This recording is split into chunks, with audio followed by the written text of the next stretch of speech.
Divorce will cost you more than half of your net worth in most cases, including emotional trauma, stress, a hit to your confidence, and plenty of wasted time fighting and stuck in frustration. Building a business or money problems are listed as the main issue for divorce. So can you build a business and a better marriage?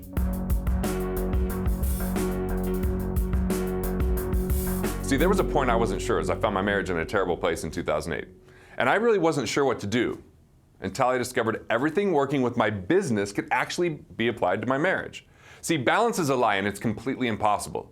But it's possible to have a great marriage and a great business if you just follow this formula.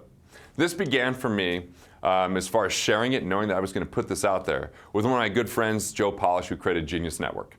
He was dating someone and we were having a side conversation about what I've done to kind of turn my marriage around and have this, like, I really consider it like an epic love affair at this point. And he was like, what do you do? And I started telling him some practical advice. And so he shared it with the group.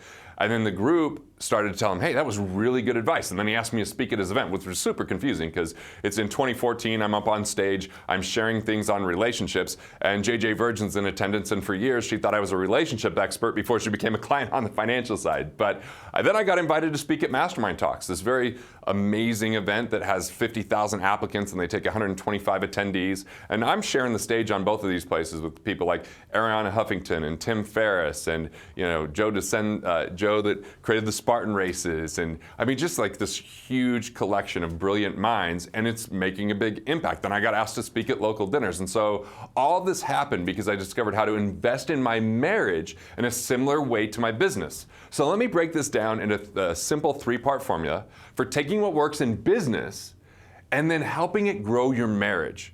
The first thing, this is so practical and simple but so transformational, is you have a weekly meeting with an agenda.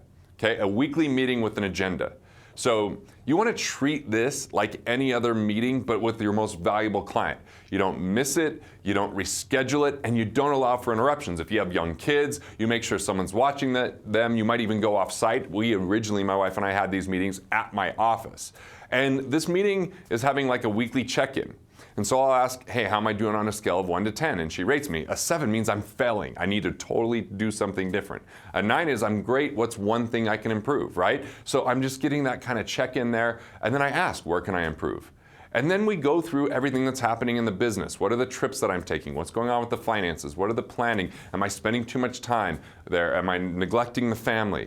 And we're just going over the vision of the business. And then we're talking about what's happening with the kids. And when we start planning quarterly and annual events where we can do something more deep dive in the vision in our marriage and, away from all distractions. And so this is what a lot of the meeting's about, and kind of the magical piece is, I'll admit, when we first started these meetings, there were some arguments. There was some emotion. There was some fight. There was some lack of trust that I was going to follow through on some of this because I'd put my business first so many times. So I had to do something called a do-over. And do-over's so magical. Where I said, hey, remember when I said this? Or remember when I did this? I mean, I don't know who that idiot was, but I'd love a do-over. So that it meant that we dissolved that versus bringing it up into future fights or using it as evidence of what could go wrong. And my wife actually released it. Now, you don't use these too often, but if you use them every now and again, like once a year, they're absolutely magical. All right, the second thing here is all around vision. Amazing businesses have a compelling, amazing vision, right? Like Wealth Factory, we're about getting 1 million entrepreneurs liberated to become economically independent, or just people in general. We're about changing their financial future and their family's destiny. We're about having them build a life that they love. This is compelling and exciting things that I'm excited to do on a daily basis. A lot of vision in marriage just doesn't exist. It's like we're married. So I had to really create this vision in my marriage to be a premier romantic and an extraordinary husband. That changed how I operated.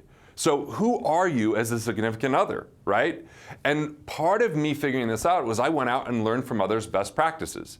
So there's an interview that you can get if you just go to wealthfactory.com/marriage.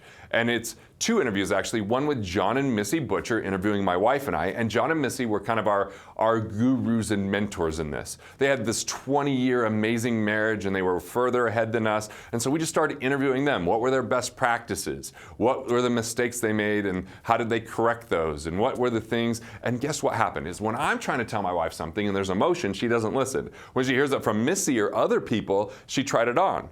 And I'll get to that here in a minute. So you can listen to that interview and hear my wife's perspective. It's really valuable. And I'll go into some other bonuses you get there too, including my talk at Genius Network and my talk at Mastermind Talks I mentioned before. You can have these bonuses to kind of dive deeper.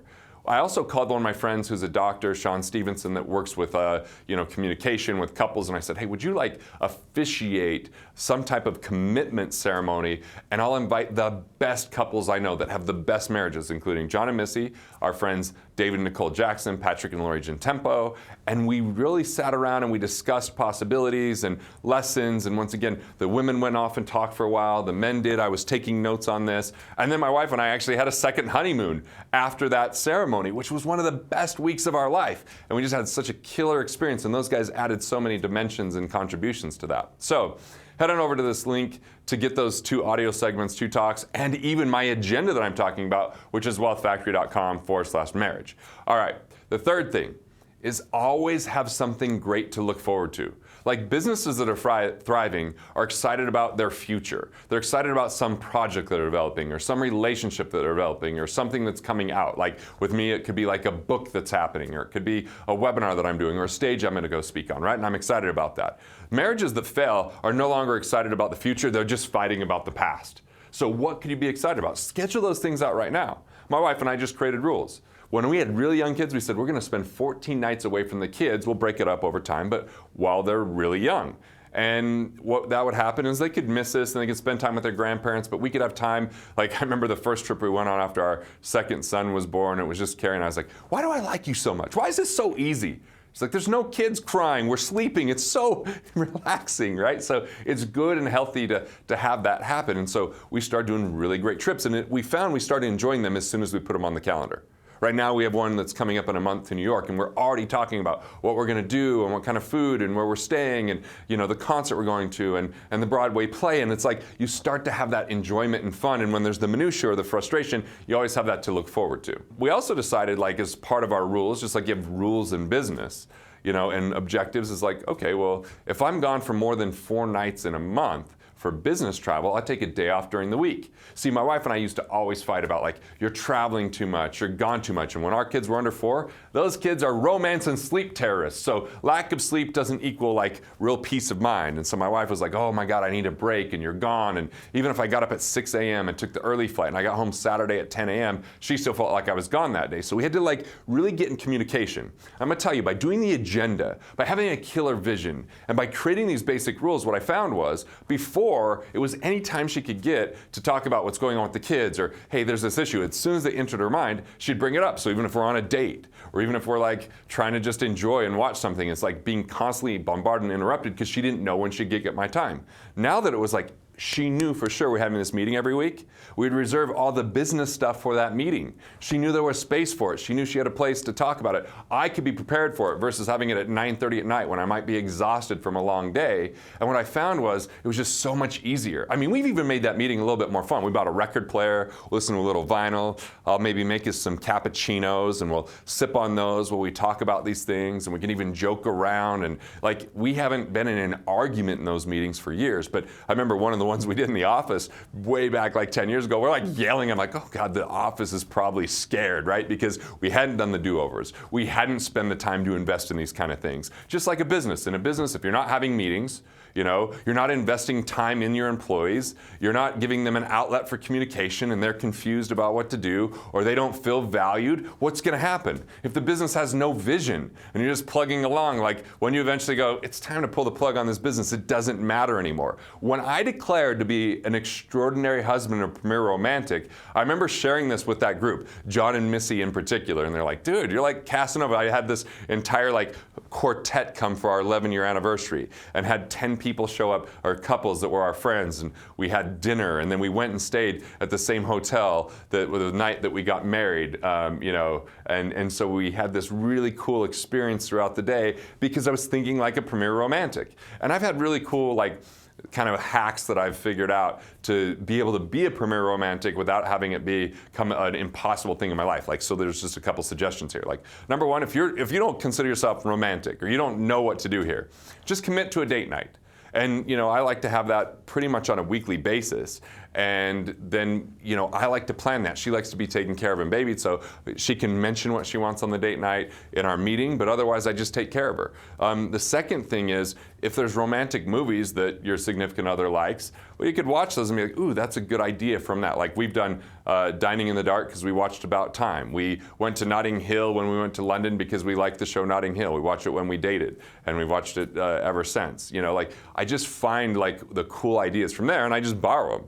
And then she doesn't think it's from the movie. She goes, oh, this is a great idea, right? Or I go to Papyrus and I buy a bunch of cards. And then the date for me starts that morning of with a card that I write, or a little touch, or a nice kiss, or a nice whisper in the ear. It's like, that's kind of just the basics that I start to figure out. And you know what, for me, in business, I was always having mentors. I was always reading books. I was always doing these things. So I started to just buy marriage books just like I was buying business books and reading those. I hired a guy, Dino Watt. He had a thing called The Business of Marriage. And I was like, ooh, that's a cool program. And my wife and I started working with him. And he interviewed us. And you can download that at wealthfactory.com/marriage. So look, this has had a great impact when I've shared it from stage at Genius Network, Mastermind Talks, and even in these local dinners that people have asked me to come and speak on these things. And so I want to put this in your hands because I just know the frustration of in 2009 we started to have this major breakthrough in our business, but I didn't have that full breakthrough in my marriage, and so I had a lot of money come in, but I still felt miserable because my wife and I weren't in a strong place.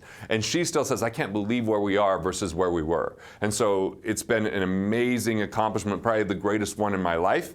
And it is possible for you to have a great marriage and a great business. And to be a great business owner, just follow these 3 steps and some of the hacks that I shared with you. Because when you create the right structure, it means you have space for fun, romance, love, and will reduce fighting and won't get dragged through the mud in divorce. It's worked for me and so many others. Have it work for you. I mean, look, if you think about this, if you just take the time, like I, at one point, thought, okay, you can't have it all. You can't have a great business. There's just sacrifice. And I lived in that sacrifice because that was my vision. When I created a new vision, we actually spent 2 months in Italy as a family, and my business grew during that time. There are ways to have that happen. In 2012, there was a time where my wife looked over at me. She's like, this has been an amazing year, but I'm a little bit worried. Do you actually need to be at work? Like, you haven't been to work very much, because I want to show her she was a priority. I wanted to invest in her, and it didn't mean that I gave up my business or I gave up my impact or my vision for my business. We live in an abundant world where you can have both. So if you're looking for more on this topic, you can check out this video about how you'll never get wealthy working by only working hard, right? This is giving you that space. So why don't you just go ahead and kind of check it out, right? Just go ahead and check that out, and I'll just see you there. Because I think it's really easy to get in a trap of working hard, doing too much, having task lists, being busy all the time. And if we don't create the space for the things that we enjoy the most, then they are the ones that most easily get crowded out.